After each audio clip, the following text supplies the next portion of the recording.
ఆ నియోజకవర్గాల్లో రాజకీయ నాయకుల విన్యాసాలు చూసి జనం పగలబడి నవ్వుకుంటున్నారా? క్రెడిట్ వార్లో పడుతున్న పాటలు చూసి వీళ్ళెక్కడ దొరికారా నాయన, వాళ్ళెవరికైనా చూపించండిరా బాబు అని అంటున్నారా? అయినా సరే తగ్గేదేలే, సిగ్గుపడేదేలే అంటున్న ఆ నాయకులెవరు? అసలు ఏ విషయంలో పోటీ పడి వారు పరువు తీసుకుంటున్నారు? మంచిర్యాల జిల్లాలో వందే భారత్ రైలు హాల్ట్ కావలసినంత పొలిటికల్ కలర్ పులుముకుంది. కాంగ్రెస్ బీజేపీ మధ్య క్రెడిట్ వరకు ఇదే కారణమా? ఎవరు ప్రయత్నం చేస్తే ఇక్కడ వందే భారత్ రైలు ఆపుతున్నారు? ఈ క్రెడిట్ ఫైట్లో ఏం జరిగిందో ఒక లుక్ వేద్దాం.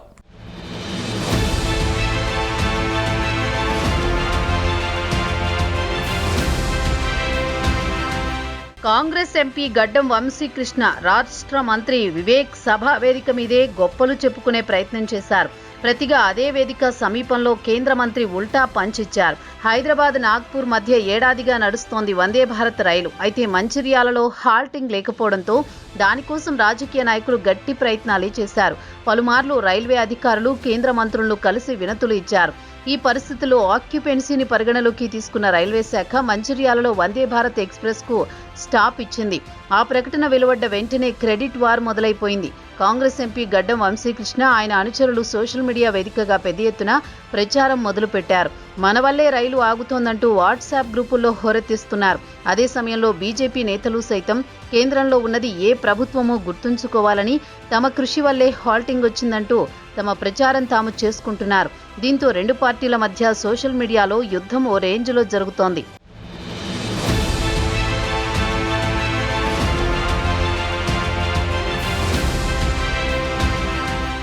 ఈ విషయంలో ఎవరి వాదన ఎలా ఉన్నా జనం మాత్రం క్లారిటీగానే ఉన్నారన్న వాదన బలంగా ఉంది. మంచిర్యాలలో రైలు ఆగేలా చేశామన్న మంత్రి వివేక్ కుటుంబం విస్తృతంగా ప్రచారం చేసుకోవడం చూసి నియోజకవర్గ కాంగ్రెస్ నేతలు సైతం దూరంగా ఉన్నారట. సోషల్ మీడియా వార్ అలా ఉంటే రైలుకు పచ్చజెండా ఊపే కార్యక్రమంలో కూడా రెండు పార్టీ కార్యకర్తలు రచ్చ చేసుకున్నారు. క్రెడిట్ కోసం పోటాపోటీ నినాదాలతో హోరెత్తించారు. కేంద్ర మంత్రి బండి సంజయ్, మంత్రి వివేక్, పెద్దపల్లి ఎంపీ వంశీకృష్ణతో పాటు రైల్వే అధికారులు ఈ కార్యక్రమంలో పాల్గొన్నారు. ఈ సందర్భంగా బీజేపీ, కాంగ్రెస్ నాయకులు చేసిన నినాదాలతో బండి సంజయ్కే చిరెత్తిపోయిందట. లొల్లి కావాలా, అభివృద్ధి కావాలా అంటూ ఆయన రెండు వర్గాల మీద సీరియస్ అయినట్టు తెలిసింది.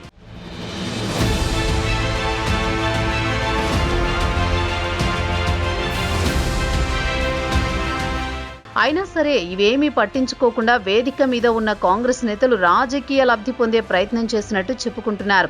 మంత్రి వివేక్, ఎంపీ వంశీతో సహా అంతా తమ వల్లనే రైలు ఆగుతోందంటూ ఉపన్యాసాలు దంచి కొట్టేశారు. అటు బీజేపీ లీడర్స్ కూడా తగ్గేదేలే అంటూ వాళ్ల స్టైల్లో ప్రసంగించారు. అసలు వాస్తవం ఏంటంటే ఒక స్టేషన్లో వందే భారత్ రైలు ఆగడం అనేది ఆక్యుపెన్సీని బట్టి నిర్ణయిస్తారు. అదే విషయాన్ని పరోక్షంగా బండి సంజయ్ అదే వేదిక మీద చెప్పేశారట. ఎలాంటి రాజకీయ ఒత్తిళ్లకు తలగ్గకుండా రైల్వే శాఖ పనిచేస్తుందని కూడా క్లారిటీ ఇచ్చారాయన. ఏది ఏమైనా ఇలా రెండు పార్టీలు కేవలం ఒక రైలు హాల్టింగ్ కోసం ఇంత హంగామా చేయడం చూసి నవ్వుకుంటున్నారు మంచిర్యాల జనం.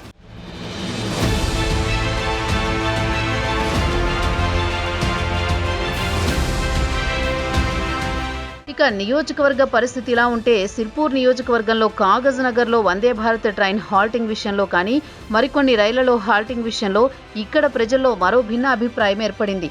కొమురం భీం ఆసిఫాబాద్ జిల్లా కౌటాల, చింతల మానేపల్లి మండలాల్లో వెలిసిన పోస్టర్లు సిగ్గు సిగ్గు పాలకులారా, ధనవంతులకు రైలు సౌకర్యం కల్పించడం కాదు, పేదలకు బస్సు సౌకర్యం కల్పించండి. గత 10 సంవత్సరాలుగా తుమ్మిడిహెట్టి గ్రామాల వరకు బస్సు ఎప్పుడైనా బంద్ అయిందా? కౌటాల నుండి తుమ్మిడిహెట్టి వరకు రోడ్ల మరమ్మతులు చేసి బస్సు నడిపేలా చూడండి పాలకులారా అంటూ పోస్టర్లు వెలిశాయి. అయితే ఇటీవల కాగజ్ నగర్ రైల్వే స్టేషన్లో ఎంపీ గోడం నగేష్ వందే భారత్ ట్రైన్ హాల్ట్ ప్రారంభించారు. ఈ తరుణంలో ఈ పోస్టర్లు కలకలం రేపుతున్నాయి.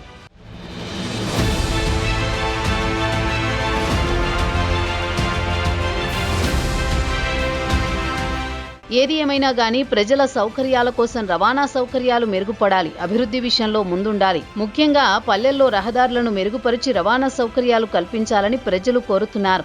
ఇప్పటికైనా ఇటు బీజేపీ, కాంగ్రెస్ నాయకులు తమ డబ్బా కొట్టుకోవడం మానేసి ప్రజా సమస్యలపై దృష్టి సారించాలని కోరుతున్నారు. ఇకనైనా పార్టీలు తమ పంతాలను పక్కన పెట్టి స్థానిక సమస్యలపై ఫోకస్ పెడతారా లేదా అనేది చూడాలి.